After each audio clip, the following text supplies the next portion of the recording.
Welcome back to my channel, everyone. Free Tips here. And you can see back here in this beaker, I have about 700 grams of pure silver crystal from a previous refining.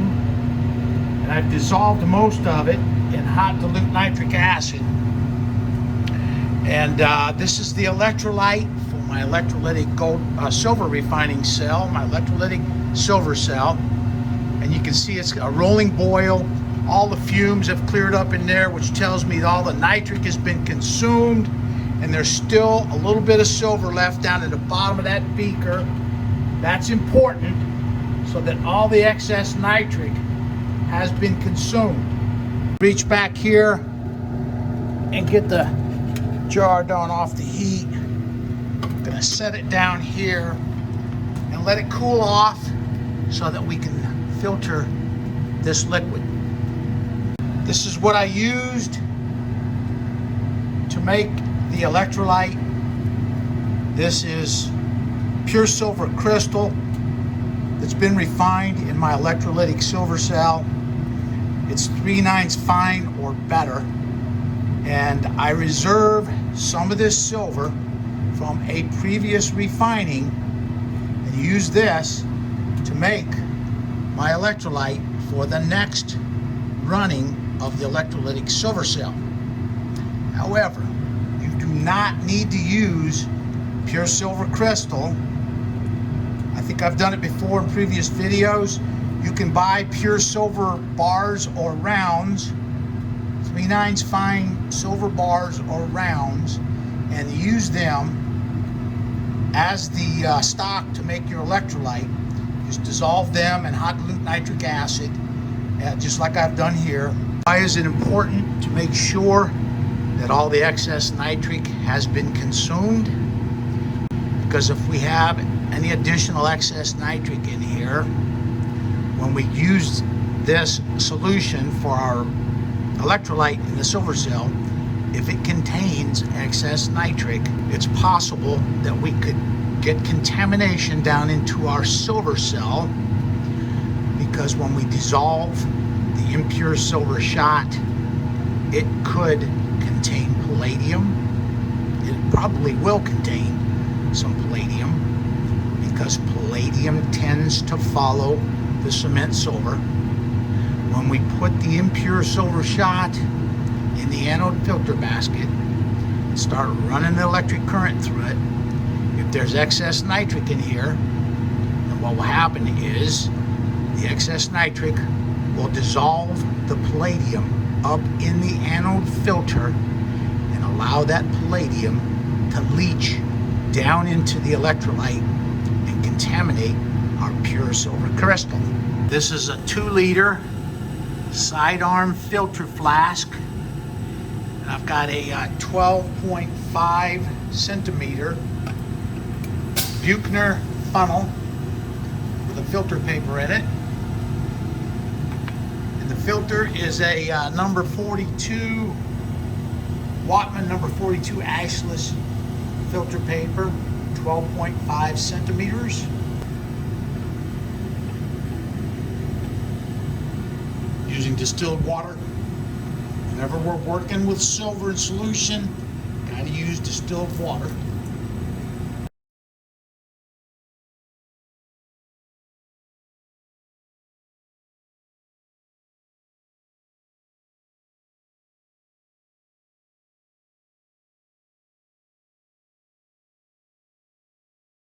Here's our electrolyte.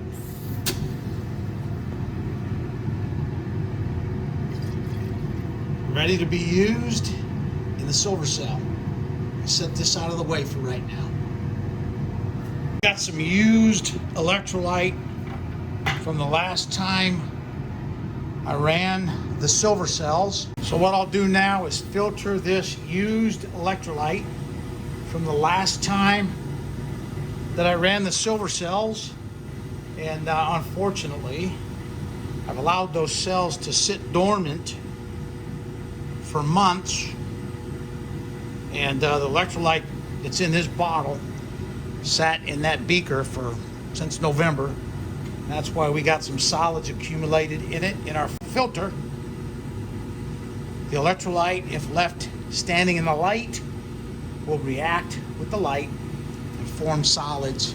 So now what we're going to do is we're going to use the same filter and filter the used electrolyte from our previous silver cell runs. Refining silver is a lot messier and more time consuming than gold.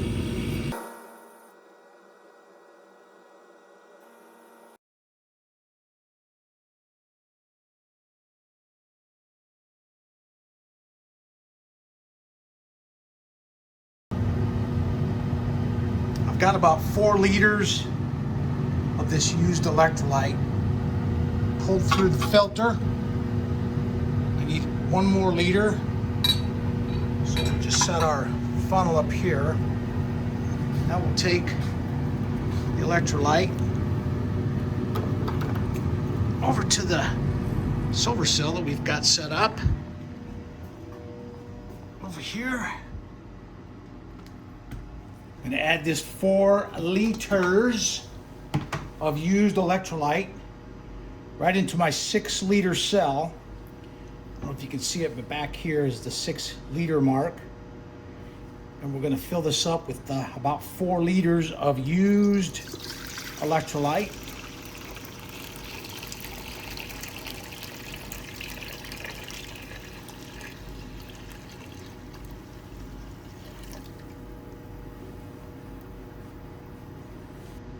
Put a cover on it so nothing falls down in there.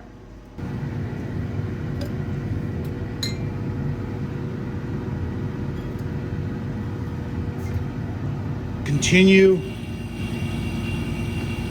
filtering the used electrolyte until I have about 1.5 liters down in this 4-liter filter flask.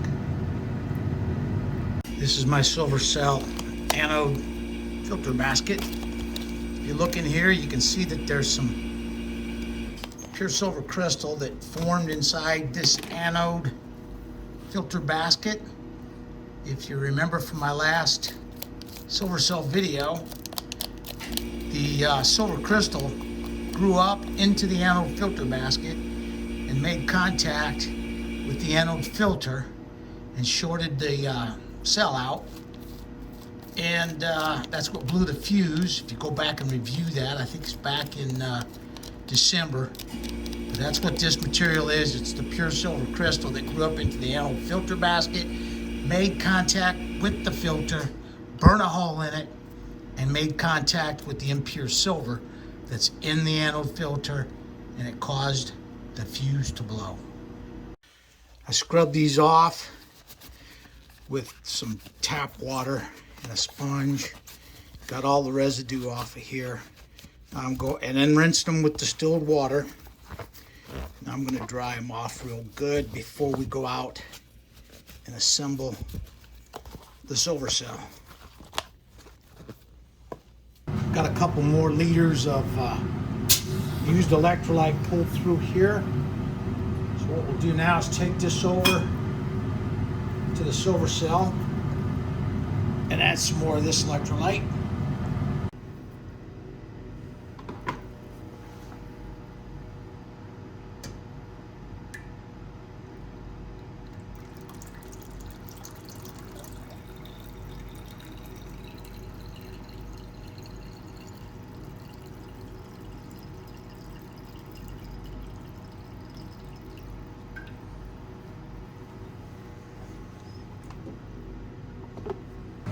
I'm going to dump the rest of the electrolyte back into this bucket and save it for future use.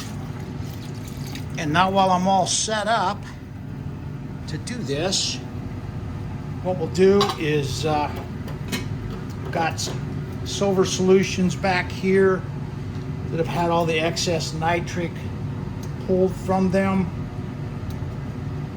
These are solutions from my gold refining. And I save this silver solutions, add pieces of silver to it to consume all the excess nitric that remains. And now we're going to filter this and And this is where the cement silver comes from. The solution right here that I'm pouring into this funnel. Filter out all the solids, and then we put it in a beaker, add some clean copper, and cement the silver out of this solution that I'm filtering. I'm adding some of the fresh electrolyte. You'll notice that this is clear and colorless. This is blue. The blue color comes from the copper that's in the impure silver that we feed into the anode basket. I'm going to top it off with this fresh electrolyte up to the 6-liter level.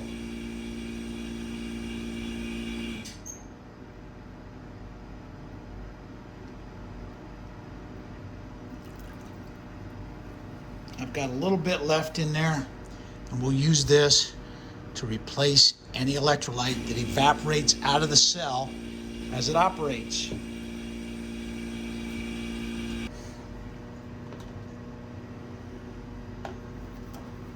Put this back on the electrolyte bucket now. Keep this hole covered up so nothing falls down in there by accident. I use a universal Dacron type wet dry vac filter. Get these online, and I just double it up and stick it down in here. And I've got a piece in here that I've used to press it down into the bottom of the filter. And then what I'll do is just take a pair of sharp scissors and go around and trim this off.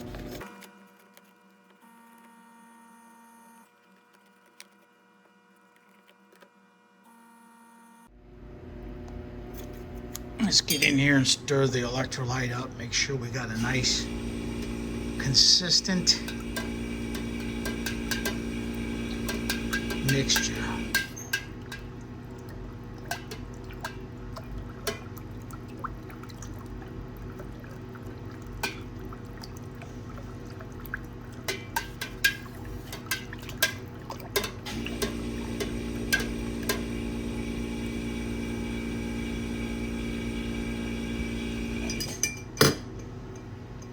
"27 pounds of 98% silver in this bucket here." And if you look at that, let's see what we got here.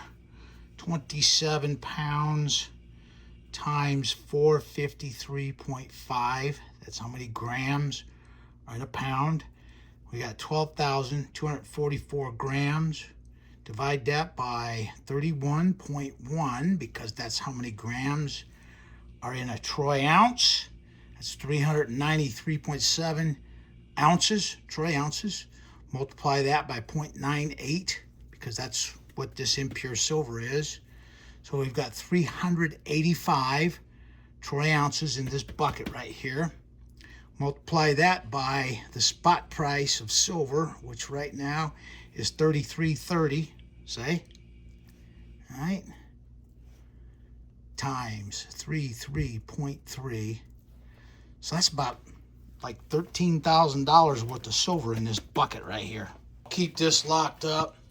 So we're going to measure out a little bit of silver into this container and use this container up here to feed into the silver cell. You got to bear with me. This is going to be kind of difficult here.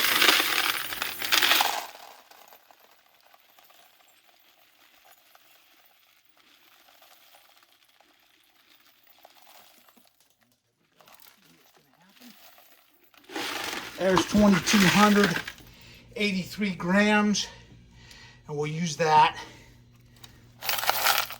to feed into the silver cell. It's the bottom basket that goes down into the electrolyte. I've got 2 spacers up here to raise the basket that contains our impure shot up and get it away from the bottom of the cathode. And what I do is I pull this out carefully. And I've got another piece that I'm going to fit down in here, try to.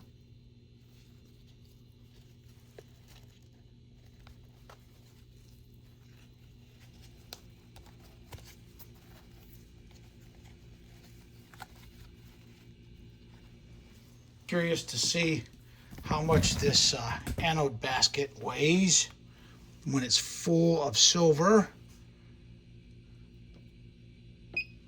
right, now what I'll do is start adding some of the impure silver shot out of this bucket.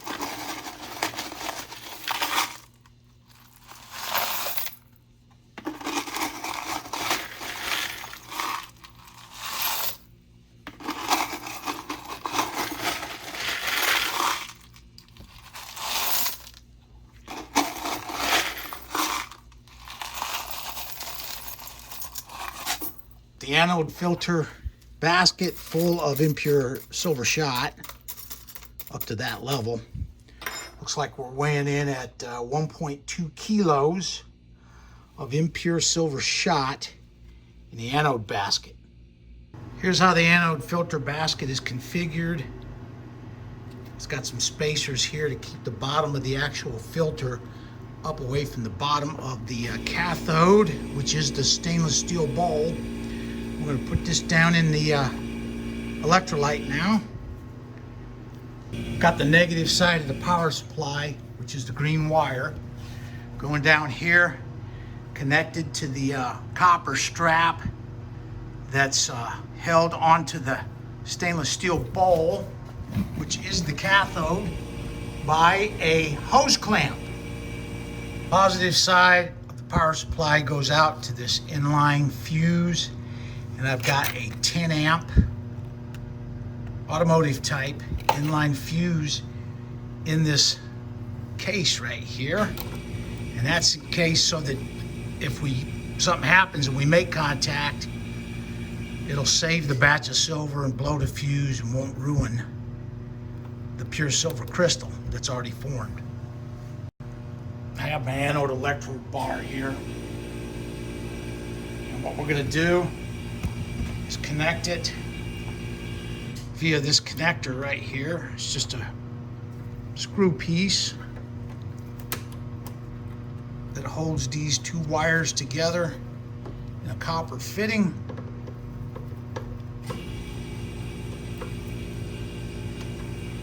I've got all my connections made. This is a 40 amp power supply. Keep this thing set at 3.5 volts. Here's the anode electrode bar. I'm going to set it top of the impure silver down here. I've kind of got a coil configuration here that exerts like a downward pressure on the impure silver. Let's take a look down inside the cell and see what it looks like inside there before we energize the power supply.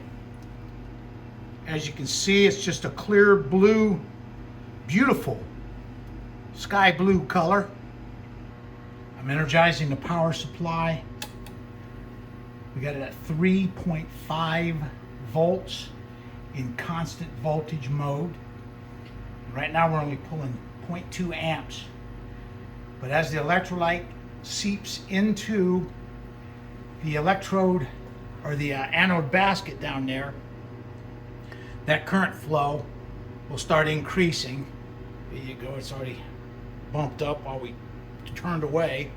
It's already bumped up to 2.5 amps of current flow through the cell. Here's what's happening inside the cell.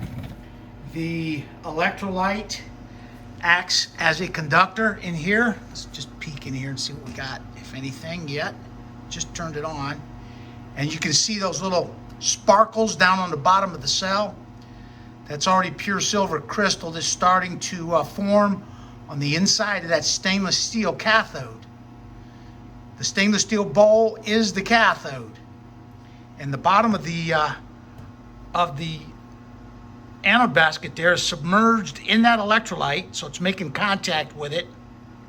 And what happens is the current flow from the power supply comes down through this, travels through this anode electrode bar, conducts through the impure silver. It dissolves it. The electrolytic action causes the silver to dissolve, and the silver ions travel through the anode filter basket, the anode filter, the Dacron filter, travel down into the electrolyte, travel through the electrolyte, and they plate out on the inside of this stainless steel bowl. The circuit is completed by the negative side of the power supply back here that goes back up and is connected to the negative pole on the power supply. As the cell operates, this impure silver here, the level will drop. And then what I'll do is add more of the impure silver from this container here and fill it back up as the silver gets consumed by the electrolytic action. Okay, this will conclude the video. Thank you for watching.